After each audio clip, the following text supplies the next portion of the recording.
मी आज तुमच्या समोर तुमच्या सोबत नेता म्हणून नाही, तुमचा भाऊ म्हणून आलेलो आहे. एका गोष्टीचं मला नक्कीच एक नाही म्हटलं तरी खेद आहे, जरूर आहे.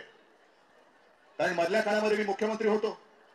काल पाटील साहेब आले, रानडे साहेब आले, त्यांनी मला आजचं आमंत्रण दिलं आणि मी त्यांना प्रश्न केला, मी काय म्हणून येऊ तुमच्याकडे? मी मुख्यमंत्री होतो ना, पण मुख्यमंत्री असताना मी काही करू शकलो नाही. मग त्यांनी मला सांगितलं की उद्धवजी, तुमच्या बाबतचा प्रश्न आमच्या कोणाच्याही मनात नाही, कारण तुम्ही ज्या काळात मुख्यमंत्री होता त्या काळात पूर्ण जग कोरोनाच्या संकटाचा सामना करत होता. आणि हा सामना, माझं नाव पहिल्या 5 मुख्यमंत्र्यात येत होतं. हे माझं नाव नव्हतं, हे तुमचं सगळ्यांचं नाव होतं. कारण मेहनत तुम्ही करत होता. घराघरामध्ये जाऊन करोनाचा रुग्ण शोधणं, त्याला औषध पाणी देणं, त्याची हवाली पुसणं, हे सगळं तुम्ही करत होता. आणि आज सुद्धा डिसेंबर पासून तुमचा हा लढा सुरू आहे. ऐकतंय सरकार? म्हणजे आता काही 2-3 प्रश्न पाटील साहेब तुम्ही बोलत तेच मी घेतोय. त्यांनी विचारलं, नवरा ऐकतो का? अरे हो की नाही? मी त्यांना तेच म्हटलं, नवरा म्हणजे काय सरकार आहे न ऐकायला?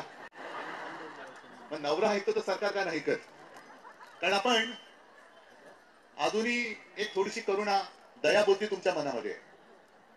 प्रत्येक वेळेला आंदोलन पेटलं की मंत्री येतात आणि मग जरा हे अधिवेशन जाऊ द्या, पुढच्या अधिवेशनात आम्ही याचा निकाल लावतो. अरे पहिलं पुढच्या अधिवेशनात पहिलं तू टिकशील का?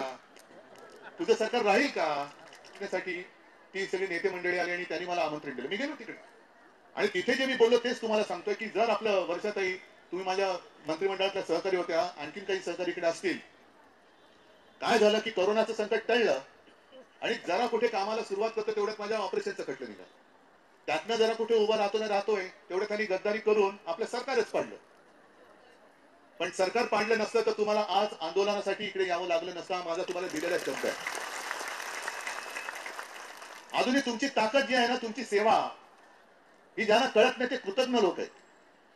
अगदी नवजात अब्रका असो, शिशु असो, 6 वर्षापर्यंत जवळपास 3 लाख बालकं आहेत ज्यांना पोषक आहार मिळत नाही. आता नुसत्या जाहिराती बघायच्या, गुटगुटीत मंत्र्यांचे फोटो बघायचे आणि सुदृढ भारत.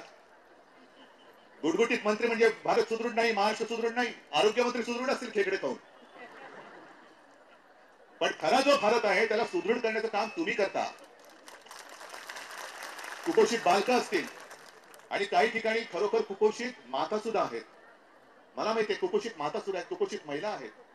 काही गर्भवती महिला, त्यांची आरोग्याची तपासणी तुम्ही करता आणि तुम्हाला द्यायला पैसे नाहीत. यांच्याकडे जाहिराती होती, उधळायला पैसे आहेत. या सरकारला काय सरकार म्हणतात? अरे जरा मोठ्याने बोला ना. खोके सरकार. मला सरकार आणण्यासाठी खोके आहेत, पण माझ्या अंगणवाडी आणि आशाताईंच्या मेहनतीला, त्यांच्या हक्काचे पैसे द्यायला, मानधन द्यायला पैसे नाहीत. हे सरकार तुमचं आहे. मी माझी जाहिरातबाजी करायला आलो नाही. आता तुम्ही पाटील साहेब जे म्हणालात की यावेळेला भाजपला मत द्यायचं नाही, हा तुम्हाला योग्य वाटत असेल तर जरूर द्या, जरूर द्या. तुम्ही लढ्याला उतरलेला आहात. आणखी काही दिवसांनी आशा वर्कर्स, आशाताई त्या सुद्धा येणार आहेत तुमच्यासोबत. गावागावात मी सर्व माझ्या शिवसेनेच्या पदाधिकाऱ्यांना आज सांगतोय चॅनलच्या माध्यमातून की या सर्व आपल्या ज्या काही माता भगिनी आहेत त्यांच्यासोबत पाठी नाही, यांच्या सोबत लढ्यामध्ये उतरा आणि यांच्या न्याय हक्क मिळून देईपर्यंत शांत बसू नका. हेच वर्ष आहे. नवीन वर्षाच्या शुभेच्छा द्यायच्यात ना. एक प्रथा पडलेली आहे, हॅपी न्यू इयर. मग काही हॅपी दत्त जयंती, हॅपी कोजागिरी पौर्णिमा, हॅपी हे हॅपी ते, काय हॅपीनेस आहे कुठे? गेल्या डिसेंबर मध्ये जो लढा सुरू झाला, नवीन वर्ष उजाडला, 30रा दिवस संपला, तरी सुद्धा तोच विषय जर डिसेंबर पासून आज आणि त्याच्या आधीपासून चालत येणार असेल तर नुसत्या नववर्षाच्या कोरड्या शुभेच्छा देऊन काय उपयोग होणार आहे? नवीन वर्षाच्या नुसत्या शुभेच्छा नको, मला नवीन वर्षाचा निश्चय पाहिजे. निश्चय, माझं भवितव्य मी घडवणार, माझं सरकार मी निवडणार. अगदी होऊ दे तिकडे राम मंदिराचं लोकार्पण. राम मंदिर ही कोणाच्या पक्षाची खासगी प्रॉपर्टी नाहीये, ती आपल्या सगळ्यांची आहे. त्या विषयावर मी आता आपल्यासमोर बोलणार नाही, बोलण्यासारखं खूप आहे. पण मला आता इथे राजकारण आणायचं नाही किंवा धर्मकारण आणायचं नाहीये. पण तुमची सेवा करून घेऊन सुद्धा अगदी तुम्हाला लक्षात असेल तेव्हा आम्ही युतीमध्ये होतो, देवेंद्र फडणवीस मुख्यमंत्री होते आणि तुम्हाला ते मेसमान काय कोणता लावणार होते काय नाही. आणि मी सांगितलं होतं याद राखा, एका जरी माझ्या भगिनीला केसाला धक्का लागला तरी मी सरकार पाडून टाकेल. आताच जे काही 3 बागडं सरकार जुळलेलं आहे तंगड खेकडा बारा खेकडा तरी सरळ जाईल करायची, पण हे सरकार नाही सरळ जाणार. हे सरकार असं बिघाडी सरकार जे म्हणतो ना, आम्हाला म्हणत होते, आता त्यांचं सगळं बिघडलं. फक्त स्वतःचे फोटो छापतायत. मध्ये तर मी ऐकलं की देशभर रेल्वे स्टेशनवरती सेल्फी पॉइंट तयार केले. कोणाबरोबर फोटो? कोणाबरोबर? अरे बोला ना तुम्ही. मोदींबरोबर फोटो. एका सेल्फी पॉइंटची त्यांना विचारलं आरटीआयच्या अंतर्गत याला खर्च किती आला, तर खर्च त्याला त्यांनी सांगितलं किती, 6 का 6.5 लाख रुपये. 6.5 लाख रुपये पाटील साहेब एका सेल्फी पॉइंटला. अशी देशभरात किती झाले असतील?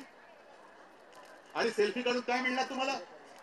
म्हणजे त्या तिथे जे काही चोचले पुरवले जातात सरकारचे जाहिरातीचे, हे माझ्या कार्यकर्त्या ज्या महिला आहेत, ज्या देशसेविका आहेत, जनसेविका आहेत, त्यांना त्यांच्या हक्काचं काय देत नाही. सेल्फी पॉइंट काढला पंतप्रधान बरोबर, काय घरात काय मिळालं? आणि आता निमूटपणाने काम करणं सोडून द्या. तुम्ही भीक मागत नाही आहात, तुम्ही तुमच्या हक्काचं मागता आहात. आणि तुम्ही, मी परत एकदा सांगतो, नुसतं तुमची नोकरी करत नाही आहात, तर जी मोठी मोठी स्वप्न राज्यकर्ते दाखवतात, सुदृढ देश, सुदृढ महाराष्ट्र, काय बळकट हे बळकट ते बळकटीकरण तुम्ही करता आहात. जिथे आम्ही जाऊ शकत नाही तिथे तुम्ही जात आहात. अत्यंत दुर्गम भागात जातात, ग्रामीण भागात जाता, घराघरात जाता, आणि तुम्ही तुमचं काम करता. म्हणून असं अजिबात समजू नका की मागताय तुम्ही, हा कोणी तुम्हाला काही देणं म्हणजे काही उपकार करणार नाही. तुम्हाला तुमच्या हक्काचं जे आजपर्यंत मिळायला पाहिजे होतं ते मिळालं नाही, म्हणून तुम्ही रस्त्यावरती उतरलेला आहात. आणि या संपूर्ण लढ्यात पाटील साहेब, मी इकडे नेतेपणा करायला आलेलो नाही. मी अजिबात तुमच्यावरती नेतृत्व गाजवायला आलेलो नाही. मी तुमचा भाऊ म्हणून आलेलो आहे. माझे सगळे सहकारी आहेत आणि माझ्या या सगळ्या महिला पदाधिकारी आहेत, ह्या तुमचे बांधव आणि भगिनी म्हणून आले. अगदी वर्षाताई सुद्धा तुमची बहीण म्हणून आलेली आहे. नेतृत्व तुम्हीच करायचंय. आम्ही नेतृत्व तुमचं करणार नाही. तुमच्या नेतृत्वामध्ये आम्ही फूट पाडणार नाही, तुमच्यामध्ये आम्ही फूट पाडणार नाही, पडू देणार नाही. पण जिथे जिथे तुम्हाला वाटेल आमची गरज आहे, तुम्ही जसं काल आलात, हक्काने मला बोलवलं, तसं केव्हाही हक्काने बोलवा. हा तुमचा भाऊ सदैव तुमच्या सोबत आहे, हे वचन आणि हा विश्वास द्यायला तुमच्याकडे आलेला आहे.